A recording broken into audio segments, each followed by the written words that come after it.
आज आपण बनवणार आहोत खमंग, कुरकुरीत आणि अगदी घरच्या साहित्यामध्ये तयार होणारे बटाटा साबुदाणा पापड.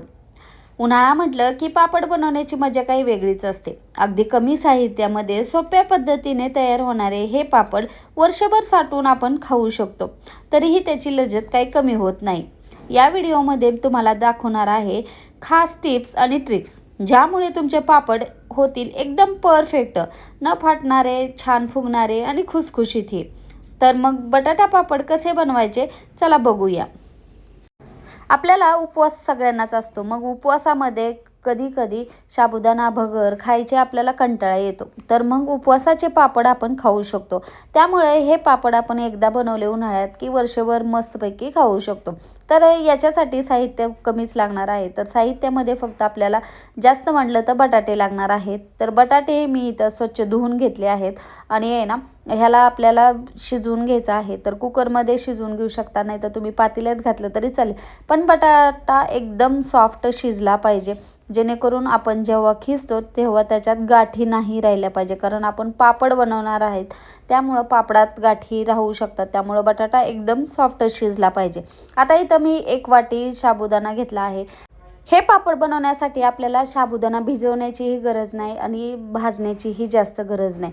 फक्त आपल्याला थोडासा गरम करायचा आहे, जेणेकरून आपण मिक्सरमध्ये जेव्हा त्याचे ना बारीक पूड करू, तर ती व्यवस्थित होण्यासाठी फक्त आपल्याला साबुदाणा आहे ना 2 मिनटं गरम करून घ्यायचा आहे. तर तेच मी इथं गरम करते.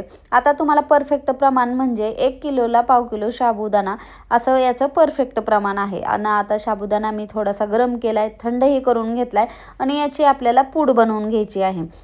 जास्त मोठी नाही बनवायची आणि जास्त बारीक, आता मिक्सरमध्ये एवढी बारीक होत नाही जेव्हा आपण साबुदाण्याची करतो. तर ती इथं आता मी साबुदाण्याची पूड करून घेतली आहे. आणि ना आपल्याला जे बटाटे आहेत ते व्यवस्थित किसून घ्यायचे आहेत, जेणेकरून आपल्या पापडामध्ये एकही गाठ किंवा बटाट्याचा तुकडा राहणार नाही. असं खबरदारी घेऊन आपल्याला व्यवस्थित खिसून घ्यायचं आहे. खिसलेला बटाटा आहे त्याच्यामध्ये आपल्याला मीठ टाकायचं आहे. आता तुम्हाला आहे ना व्यवस्थित मिठाचा अंदाज आला पाहिजे. जेवढं हे असेल त्याला मी आता इथे 1 चमचा मीठ टाकलं आहे. वाळवण्याच्या पदार्थामध्ये जरा थोडंसं मीठ कमीच टाकायचं, नाही तर ते खारट बनतात. तर इथं मी जे आपण साबुदाण्याचं पीठ केलं आहे तर ते टाकून घेऊन मळते. आता इथं पाणी टाकायची आपल्याला गरज नाही. जर पाणी टाकलं तर ते जास्तच पातळ होतं. त्यामुळं पाणी टाकायचं बिलकुल पण नाही. पण अजून एक गोष्ट म्हणजे, तुम्हाला जर आवडत असेल तर इथं ह्याच्यात चिली फ्लेक्स किंवा हिरवी मिरची, नाही तर लाल तिखट ही टाकलं तरी चालेल. लाल तिखटामुळे आहे ना याला कलर छान येतो आणि चवीलाही छान लागते. पण आता मी काहीच नाही टाकणार, फक्त प्लेनच असे बनवणार आहे. तर व्यवस्थित असं मळून घ्यायचं आहे आणि याला पाणी टाकायची गरज पडत नाही. जेवढं आपलं बटाटा किसलेला आहे त्याच्यामध्येच व्यवस्थित साबुदाणा मळला जातो आणि व्यवस्थित गोळा तयार होतो. तर आता इथं छानसा गोळा तयार झाला आहे. आता आपल्याला या पुढची प्रोसेस म्हणजे की याला आपल्याला वाफवून घ्यायचं आहे. गोळा व्यवस्थित झाला की एका कपड्यामध्ये बांधू शकता किंवा तुम्ही आहे ना असं स्टीलच्या डब्यात किंवा एखाद्या पातेल्यात ठेवून असंही वाफवू शकता. तर आता इथं मी एका स्टीलच्या डब्यामध्ये ठेवलं आहे हेच गोळा, आणि याला आपल्याला किमान 10 मिनटं तरी वाफवून घ्यायचं आहे. तर वाफवण्यासाठी पाणी ठेवायचं आहे आणि आपण जसं इडली वाफवून घेतो तसंच ह्याला वाफवून घ्यायचं आहे.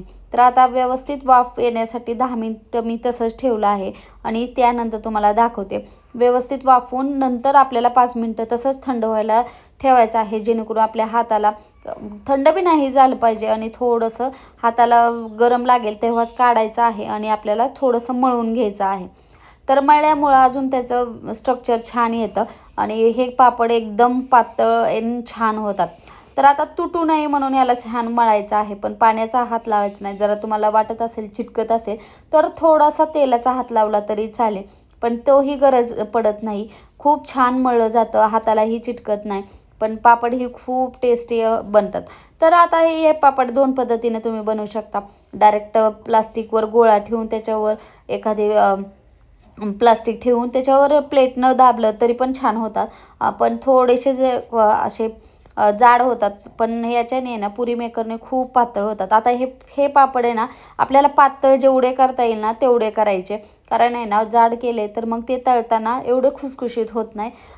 काय काय पळी पापड असतात ते जड करावं लागतात आपल्याला, जाड करावं लागतात, पण हे पापड आपल्याला आहे ना एकदम पातळ. आणि जेव्हा आपण पुरी मेकरवरूनही काढतो तरी पण आपल्याला असं वाटलं तर आपण आहे ना थोडंसं थापून घ्यायचं, जेणेकरून जेवढे पातळ होईल तेवढे छानच पापड बनतात. तर आता इथं मी सगळे पापड करून घेतले आहे आणि खूप छान पातळ झाले आहेत.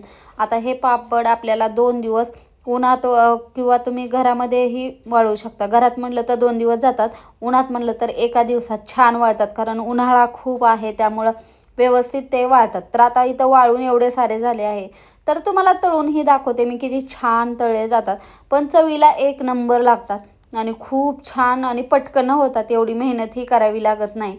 तर असे हे बटाटा साबुदाणा पापड तुम्ही नक्की घरी करून बघा आणि एकदम सोप्या पद्धतीने कसे करता येईल हे मी या व्हिडिओमध्ये तुम्हाला सांगितलं आहे. अशा पद्धतीने मी सोप्या आणि छान रेसिपी उन्हाळ्या कामाच्या टाकणार आहे. तर व्हिडिओ आवडला असेल तर प्लीज लाईक करा, शेअर करा, सबस्क्राईब करा. भेटूया अजून छानशा व्हिडिओमध्ये. तोपर्यंत श्री स्वामी समर्थ. संपूर्ण व्हिडिओ बघितल्याबद्दल तुमचे मनापासून आभार.